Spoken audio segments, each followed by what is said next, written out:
Grammar Girl here. I'm Mignon Fogarty, and this week I have a piece by Sael Graves. But first, this podcast is sponsored by me, because many of you don't know that I've written books. In fact, I've written 7 books, and it's likely there'd be one that you'd enjoy. If you want a gift book, the Grammar Devotional is nice because it's a whole year's worth of tips in one book. If you want something short, quick, and dirty, there's 101 misused words. And if you want a high school graduation present, there's Grammar Girl Presents, the ultimate writing guide for students. If you like the podcast, you'll like my books, so search for them at your favorite bookstore. And now, on to the meaty middle. Today's episode is about parts of speech in the interesting gray area between prepositions and adverbs. Let's start with the help section of the Grammar Girl Grammar Pop game, which has this rule about labeling parts of speech. Quote, sometimes words you might think of as prepositions act like adverbs. When a word such as over or up is modifying a verb, it's acting like an adverb. But in Grammar Pop, we still call it a preposition. Grammar Pop calls the words up and over in the following sentences prepositions. She needed to speak up. The statue tipped over. It's the difference between what something is and what something does. It's a preposition doing a job that's typically associated with adverbs. Rational people can disagree about this because it's a gray area of grammar, unquote. As a reminder, you may have learned that prepositions are little words like up, over, or with that express time, direction, and spatial relationships, while adverbs modify verbs, adjectives, and other adverbs, and even entire sentences. The prepositions up and over in these examples are also a type of preposition called particles, but that's a topic for a future episode. This decision to go with what a word is instead of by what it does is interesting because it's unusual. In other words, with most gray area parts of speech, we grammarians do go by the job that the word does in the sentence to make the call. For example, the ing form of a verb can be a present participle, like the baby is crawling, but the same ing word can be a gerund instead of a participle. The gerund is a noun form of the ing verb, like crawling is what babies do before they learn to walk. In that sentence, crawling is the subject, and so it's acting like a noun, not a verb, even though it technically describes an action.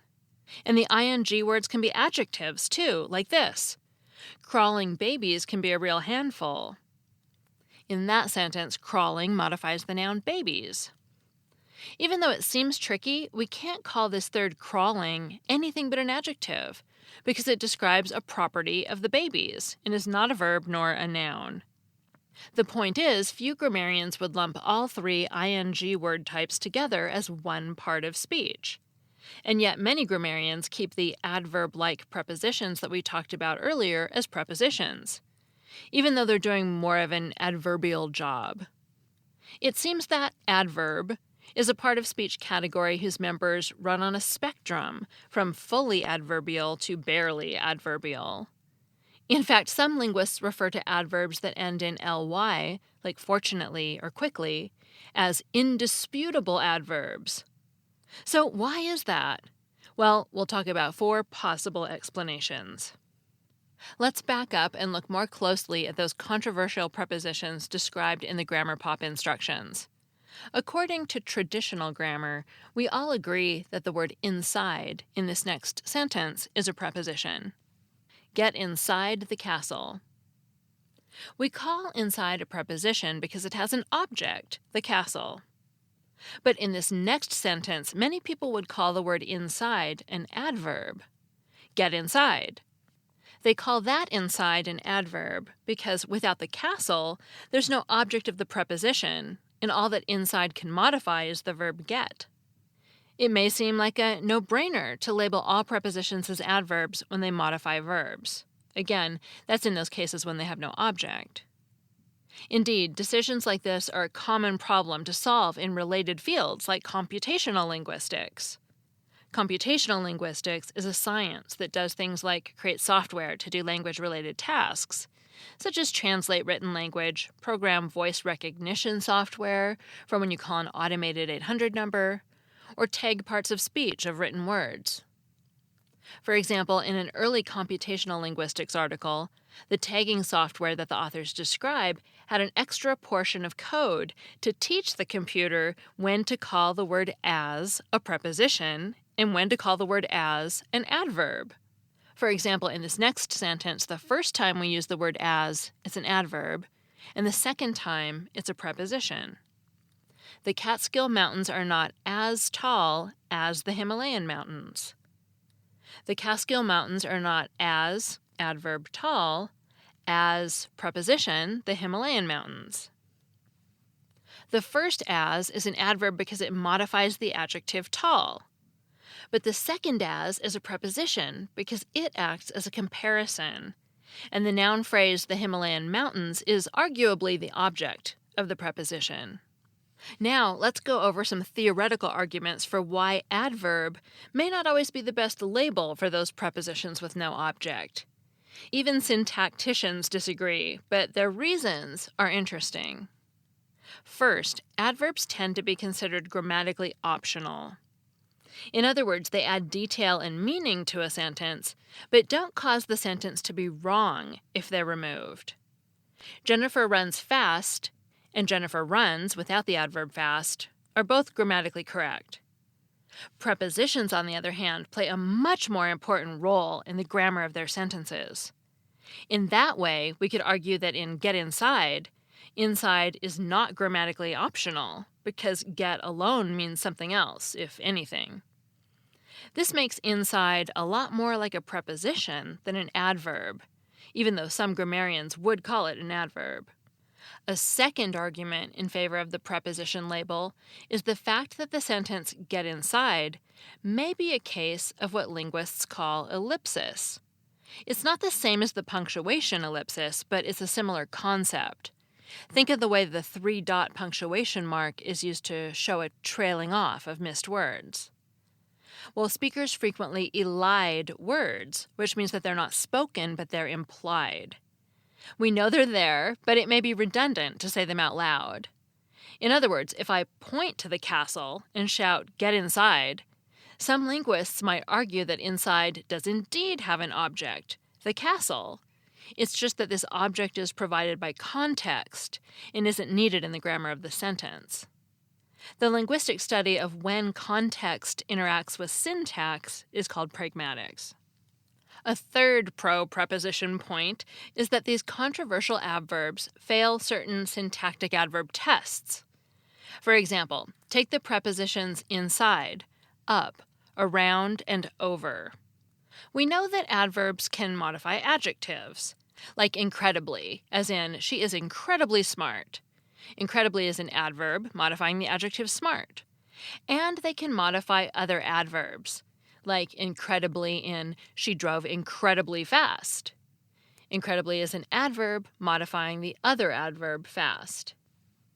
However, the preposition around is different. We can't say she is around smart. And if we say she drove around fast, around isn't modifying the adverb fast.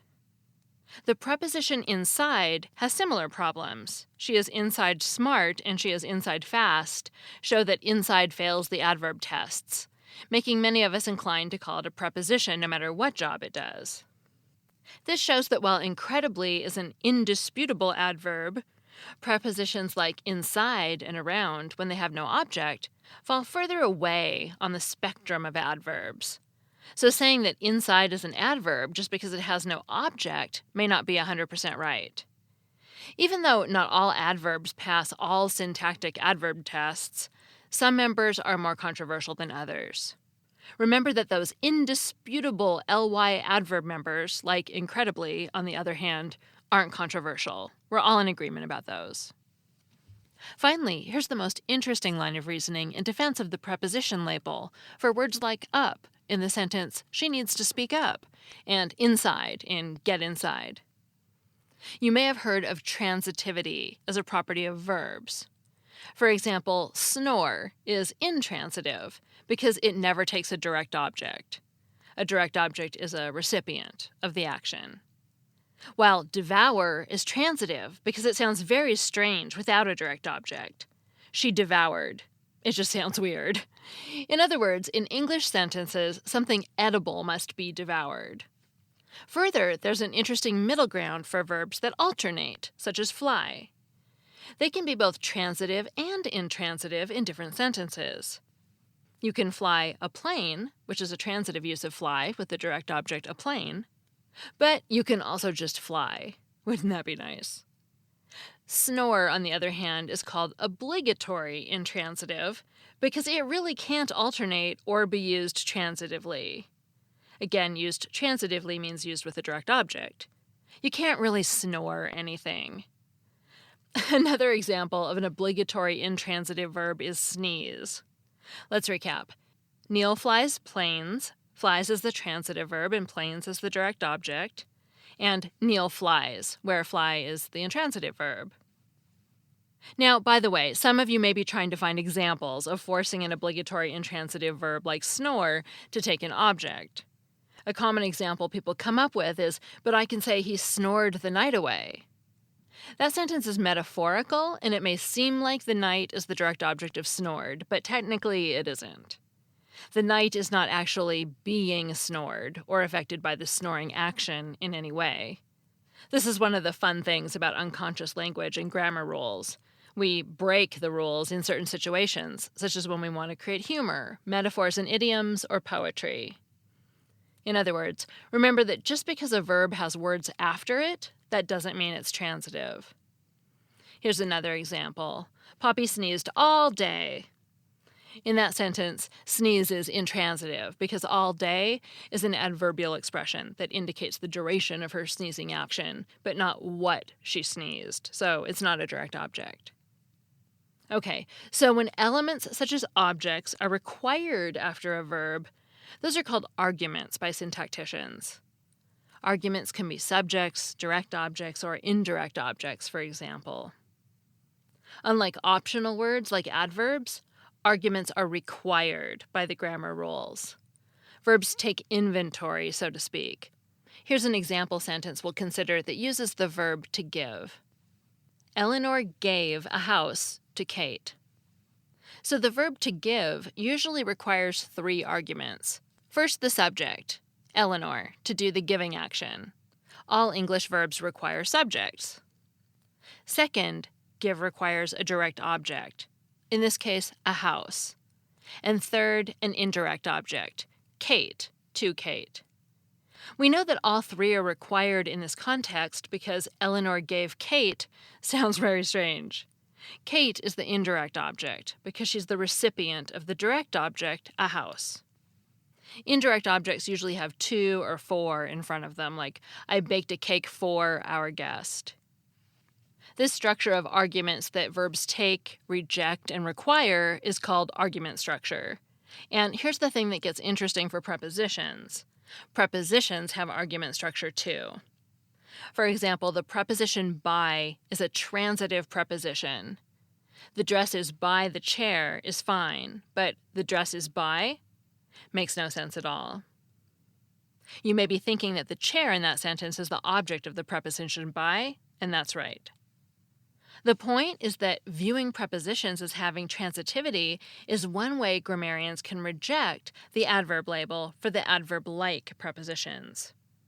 Some linguists theorize that those prepositions with no object are intransitive, the way the verb snore is intransitive, or the way the verb eat can be either one. This line of reasoning points out that when verbs like fly don't have an object, we don't rename the part of speech of the verb. We just say that the verb fly is intransitive in that particular sentence. Therefore, logic suggests not renaming prepositions as adverbs just because they have no object. In that way, in our get inside example, you could say that inside is just an intransitive preposition. What's neat about this theory is that there are actually a few prepositions that must always take objects, like to and toward. In other words, you can't say Andrea ran toward with no object. So those prepositions are obligatory transitive, just like the verb devour. Also parallel to verb transitivity is the fact that most prepositions can alternate, which means be both prepositions, in other words, take an object, and be adverb-like prepositions that do the job of adverbs. Two examples are prepositions down or around. These are parallel to those verbs that can be both transitive and intransitive, like fly or eat. Finally, there are prepositions that cannot ever take an object, like away and overhead, and so they are obligatory intransitive prepositions, like our example intransitive verbs, snore and sneeze. You've probably never heard the term intransitive preposition, but classifying prepositions without objects as intransitive instead of as adverbs can even be found in the Cambridge Grammar of the English Language. Welcome to Advanced Linguistics. As you can see, the distinction between adverbs and prepositions is an interesting gray area of grammar, and calling the adverb-like prepositions adverbs isn't always the right choice. Just because a preposition does the job of an adverb, it doesn't necessarily follow that it's no longer a preposition. It seems best to choose the category you prefer as needed, but be prepared with a good defense for your choice. That podcast was written by Sael Graves, who has 2 master's degrees in linguistics. You can read more about her at SaelGraves.com. That's SYELLEGRAVES.com. And I'm Mignon Fogarty. You can find a transcript of this podcast and all the other Grammar Girl articles at quickanddirtytips.com. And if you're wondering about the game Grammar Pop I mentioned at the very beginning of this episode, it's an iOS game that's available for the iPhone and iPad that I just haven't mentioned for a really long time. But it's a game where you match parts of speech with their words in a sentence, and I think it's fun. So it's called Grammar Pop, and you can find it for your iPhone and iPad. That's all. Thanks for listening.